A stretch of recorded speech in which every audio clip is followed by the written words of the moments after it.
আমার ঘোড়াকে নিয়ে। ও তো মামা বিস্কিট পেয়ে অনেক খুশি। রাস্তাঘাট বৃষ্টির কারণে অনেক প্যাকাশে হয়ে গেছে। আর কাকুকে ভিডিও করতেছি সেটা।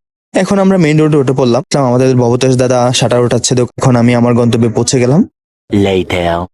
তো কি অবস্থা, সবার কেমন আছেন? আমি বাড়ি থেকে বের হয়ে পড়েছি আমার ঘোড়াকে নিয়ে। এখন দোকানের উদ্দেশ্যে রওনা হব। একটা মামা বিস্কিট কিনলাম, এটা খেতে খেতে যাব।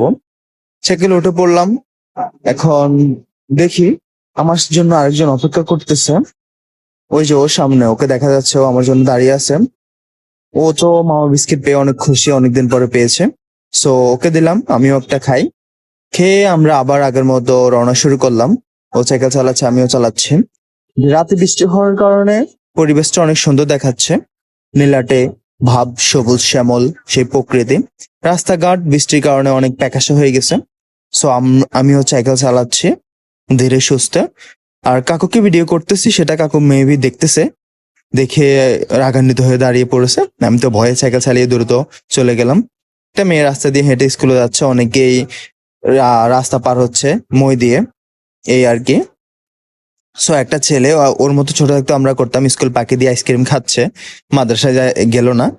এখন আমরা মেইন রোডে উঠে পড়লাম দোকানে যাওয়ার উদ্দেশ্যে। বৃষ্টির কারণে ছাগলগুলো হচ্ছে এখানে ঘাস খাচ্ছে।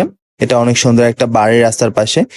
কথা বলতে বলতে আমরা দোকানে চলে আসলাম। আমাদের ভবতোষ দাদা শাটার উঠাচ্ছে দোকানের। সো আমিও দোকান খুলতে হবে। কথা বলতে বলতে এখন আমি আমার গন্তব্যে পৌঁছে গেলাম। এখানে সাইকেলটা রাখবো। এই যে সাইকেলটা আমার রাখা শেষ, তালা মারাও শেষ। এখন আমি দোকানের উদ্দেশ্যে রওনা দেই। ওই যে আমার দোকান দেখা যাচ্ছে, এটাই হচ্ছে আমার সেই দোকান। দোকানটা খোলা শেষে আমি দোকানে প্রবেশ করব। জুতা নিয়ে চলে গেলাম, জুতাগুলো এখানে রাখবো। জুতাগুলো রাখার শেষে আমি হচ্ছে আপনাদেরকে বাই বাই টাটা বলে বিদায় নিব। সবাই সুস্থ থাকবেন। ভিডিওটা দেখার জন্য ধন্যবাদ।